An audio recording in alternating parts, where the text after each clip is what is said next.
en dónde ocurren, más o menos la extensión de dónde ocurren, cuándo ocurren, si son procesos periódicos, digamos, dentro de un mismo año ocurren varias veces o son intervalos de retorno mucho más amplios, y cómo es que cuando ocurren se comportan sobre el paisaje, ¿no? Y de lo que nosotros podemos ver. Entonces, con las herramientas que tenemos, ya sea inventarios, sensores remotos, etc. Entonces, por ejemplo, hay algunos procesos que son claramente visibles, ¿no? Con las herramientas que tenemos, que son tipos de disturbios de reemplazo, como la deforestación, otros que son claramente no visibles desde el espacio, ¿no? Como puede ser la recolecta de leña, ¿no? Que son procesos que no necesariamente cambian la cobertura, pero que sí están removiendo o cambiando el procesos al interior del ecosistema en términos de transferencia de carbono. Y dependiendo de la información que nosotros tenemos para cada región y por tipo de ecosistema, podemos empezar a entender estos procesos o monitorearlos de forma espacialmente explícita. En el mejor de los casos, cuando tenemos información espacial y seguimos justamente lo que mencionaba Werner, ¿no? Cómo van ocurriendo definido con una escala del paisaje, en el paisaje, o referido, porque no tenemos exactamente la información, como en el caso de leña, dónde están ocurriendo, pero sabemos que dentro de un mismo tipo de ecosistema van a estar, para tener presencia, ¿no? En términos de un sistema nacional de monitoreo, reporte y verificación de gases de efecto invernadero, nosotros lo que necesitamos saber es, dentro del ecosistema va a haber una serie de interacciones que vienen de procesos como de crecimiento de los árboles, procesos de descomposición, y obviamente las perturbaciones van a tener un impacto importante, tanto en un sentido de acumulación de carbono, no necesariamente tiene que ser pérdida, por procesos de deforestación, sino también por un buen manejo, procesos en un sentido inverso de acumulación de carbono, ¿no? Y estos procesos van a ir variando dependiendo de en dónde ocurren, sobre el espacio y sobre el tiempo, ¿no? En el tiempo. Entonces, ya mencionaba Werner en su plática, necesitamos marcos de análisis que nos permitan integrar toda esta información y de ahí poder calcular de manera consistente internamente cuáles son las emisiones de gases de efecto invernadero asociados a estos cambios en los reservorios de carbono, en los paisajes forestales. Si quisiéramos, de lo que estuvimos viendo, dividir como en grandes grupos estos procesos, podríamos decir que hay un grupo de disturbios los cuales generan estos cambios abruptos, muy marcados en la cobertura vegetal, ¿no? Como podría ser la deforestación. Otros, ya lo mencionaba un poco en la gráfica anterior, pero otros que son como más graduales, pero aún así quizás con estudios como lo que nos mostraba Michael con la degradación, con aspectos de cambio en el porcentaje de la cobertura, podemos empezar a distinguir. Pero hay otros que ocurren de manera a una escala mucho más fina, en donde no estarían asociados forzosamente a un cambio en la cobertura vegetal, ¿no? Pero sí generan cambios en la estructura o aspectos de composición en el bosque.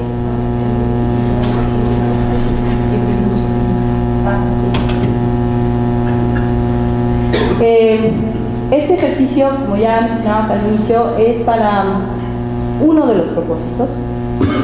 Yo creo que el primero ya se cumplió, que es empezar a identificar quiénes están trabajando sobre qué perturbaciones. No somos todos, pero al menos este primer paso ya de las pláticas que he tenido con algunos de ustedes, ese ya es el primer paso de esta reunión, ¿no? Identificar en quiénes están trabajando y sobre qué información.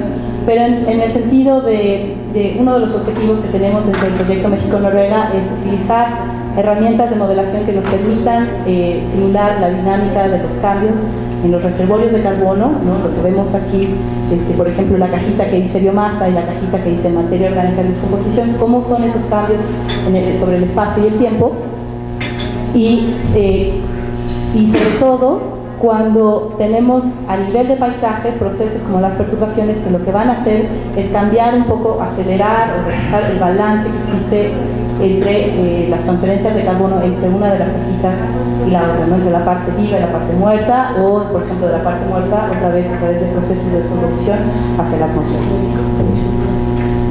Y el otro componente que se mencionó desde la plática de Werner y también con lo que nos presentó Germánico, la pregunta de Gregorio, tiene que ver como cuáles son estos otros procesos que también remueven el carbono del ecosistema y lo llevan a otra, digamos, a otra forma de almacenamiento que dependiendo de su uso final pues van a tener un periodo de duración más largo o más corto, pero que no son por salir del sistema y emitidos ese carbono de manera inmediata. Entonces, ese era como el esquema muy general, como de caricatura de cómo opera en estos, un ejemplo de un marco de modelación, ¿no?, que podemos estar explorando, y para ello nosotros necesitamos normalmente conocer información de el área de afectación de la perturbación, el año en que ocurre esa perturbación, cuáles son las condiciones pre-disturbio y cuáles las condiciones post-disturbio, ¿no?, en términos de los cambios de la cobertura. Algunos de los estudios que ustedes han presentado, a lo mejor, platicando con Laura, tienen información cuando ocurre la perturbación y dan seguimiento posterior, que eso es muy importante, pero a veces falta cuál era la condición previa, ¿no? Entonces, eso que nos mencionaba uno de los compañeros de CIDI, eso es importante también. Y no nada más si estamos utilizando, por ejemplo, información derivada de imágenes de satélite o los cambios, por ejemplo, en el área basal que pueden estar, podemos estar estimando del Inventario Nacional Forestal, es suficiente, sino también sería importante conocer cuál es el origen de ese cambio, cuál es la atribución de ese cambio y cuál es, por ejemplo, la intensidad de la perturbación cuando ocurre. Y era lo que se refería hace rato Werner en términos de estas matrices de perturbación, que lo que hacen es mostrar de manera muy sencilla, aquí esquemática, es, bueno, cuando ocurre la perturbación en la parte aérea, en la parte visca, qué tanto se queda dentro del sistema, por ejemplo, como materia orgánica en descomposición, y qué tanto se logra emitir, y de la parte materia orgánica en descomposición, qué tanto se queda y cuánto se emite. Entonces, ¿cuál va a ser ese proceso de transferencia de carbono y balance final al momento de ocurrir la perturbación? Y obviamente también necesitamos saber cómo se va a comportar ese sistema una vez que ocurra la perturbación. Entonces, por ejemplo, hay procesos que retrasan la regeneración, o al contrario, no hay procesos que pueden acelerar justamente la regeneración. ¿Cuál es esa dinámica? Y para fines de lo que nosotros hacemos en esta parte de modelación, pues no es nada más como en esos cambios en el conjunto, ¿no?, sino queremos saber, bueno, por ejemplo, en un caso de una perturbación por incendios, podemos tener una baja de la biomasa, pero mucha acumulación en materia orgánica en descomposición.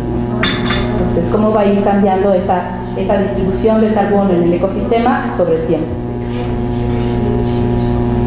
Lo que queremos lograr, y esto sería otro de los objetivos también de esta reunión, es empezar a pensar cómo lo que vimos en la mañana de los diferentes procesos de perturbación, que cada uno de ustedes tiene mucha experiencia en ello, cómo empezamos a generar información que pueda ser integrada dentro de un sistema nacional de monitoreo de perturbaciones. Es decir, a lo mejor ya vimos, algunos compañeros trabajan sobre el aspecto de incendios, ya sea desde funcionarios, desde monitor o académicos. Pero ¿cuál es la información que podríamos utilizar y con qué criterios diríamos que una es más adecuada que la otra para fines de un sistema de reunión? En realidad no necesariamente necesitamos decir este es mejor que esta, ¿no?, sino qué aspectos son más fuertes para los fines de un sistema nacional, que nos puedan dar mejor información para fines de tomar de decisión en un sistema nacional, la información que genera uno o genera el otro, o la combinación de esa, ¿no? A veces la información está y es similar, pero las unidades son diferentes o la frecuencia de los productos son diferentes. Entonces, ¿cómo empezar a integrar toda esta información bajo un mismo marco de análisis? Que para un sistema MRV podría servirnos, por ejemplo, generar escenarios históricos de emisiones de gases de efecto invernadero debido a estos cambios en la cobertura o otros procesos de perturbación que nos generan cambios, y aprender de cómo es ese comportamiento y decir si ese mismo comportamiento siguiera en el futuro, generar escenarios de referencia hacia el futuro, o sea, proyecciones hacia el futuro de cuáles podrían ser las emisiones, y pensar en cuáles son esos agentes de cambio que nosotros, o dentro de las políticas públicas, podrían decir, bueno, cómo responder a estos agentes de cambio o disminuirlos, mitigarlos, como les presentaba hoy Paneque respecto a los drivers de deforestación y degradación, entenderlos y de ahí proponer actividades de mitigación que en el futuro lo que uno esperaría es justamente disminuir las emisiones netas de gases de efecto invernadero a la atmósfera. Entonces, para finalizar, algo de los mensajes de reflexión para esta tarde es, bueno, necesitamos generar información espacial en perturbaciones, pero también tenemos, y por lo general, y ustedes pueden ver en la lista de allá, la mayor parte de la gente se apuntó a la parte de cambios en la cobertura vegetal. Eso es lo que logramos ver como de entrada, ¿no? A través de sensores remotos. Pero también necesitamos empezar a entender cómo estos cambios en los sistemas forestales, cómo son los cambios más graduales en estos sistemas forestales, ¿no? Entonces, de eso, comparado con los cambios abruptos, pues sabemos menos. También necesitamos, de la información que se presentó, tendríamos que empezar a avanzar o a hacer algunos pasos en avanzar en armonizar esa información que se tiene en el país, ya sea desde instituciones académicas, gobierno, etc. Y generar sistemas que nos permitan, una vez armonizada esta información, continuar con esa colecta e integración de nueva información. Y muchas veces no tenemos los procesos los estudiamos con algunas herramientas o con datos que muchas veces son incompletos, ¿no? Ya sea por la poca frecuencia que se tiene o la poca resolución espacial que se tiene de ese fenómeno. Entonces, muchas veces tenemos que hacer supuestos sobre cómo es que ocurre y hay que evaluar cómo fueron nuestros enfoques que utilizamos para llenar esos vacíos, tanto de datos o de algunos supuestos que van a ir variando dependiendo de la escala en la cual estudiamos estos procesos. Entonces, como marco de la discusión de ahora en la tarde, algunas de las ideas que estábamos proponiendo como estábamos organizando esta reunión era, bueno, cuál, por tipo de región, y aquí podemos identificar mucho tanto de la península de Yucatán, de Chiapas, ¿no? Y otros para a nivel nacional. ¿Cuáles son los tipos de perturbación que resultan más prioritarios dependiendo de cada región? Otra pregunta, otro reto que tenemos es cómo conseguimos datos para estudiar, estimar, obtener información de lo que han sido esas perturbaciones en el pasado y cuáles serían las perturbaciones pensando en el futuro, ¿no? ¿Cuál sería la forma más eficiente para lograr obtener esta información? Un ejemplo en particular, estamos avanzando a nivel nacional con imágenes satelitales de mucha más alta resolución y en el futuro tendremos esta información.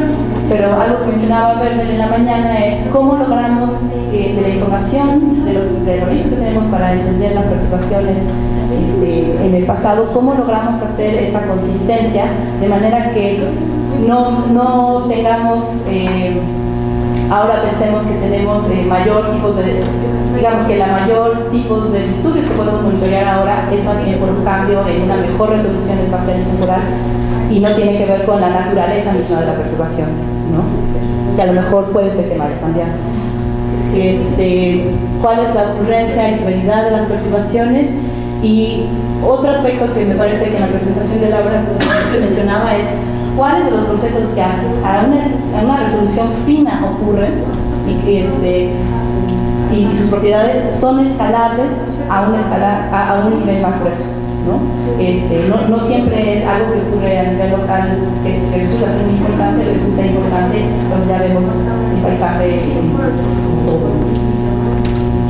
y algo que me parece que va a ser importante y a lo mejor es un paso más bien para la discusión de mañana es reconociendo los tipos de datos que existen, el tipo de información que existe en el país, bueno, cómo empezar a avanzar hacia ir armonizando, combinando y armonizando esa información para nutrir un sistema nacional que pudiera ser el monitoreo de estos procesos.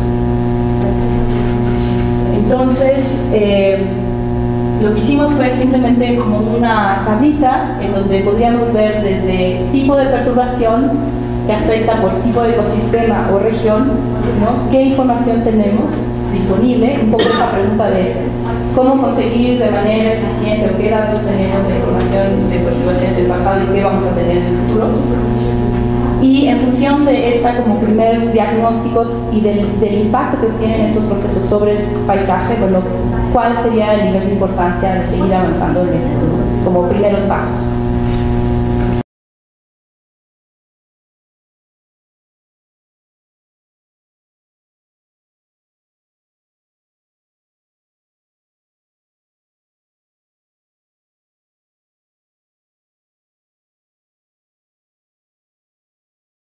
Secretaría de Medio Ambiente y Recursos Naturales.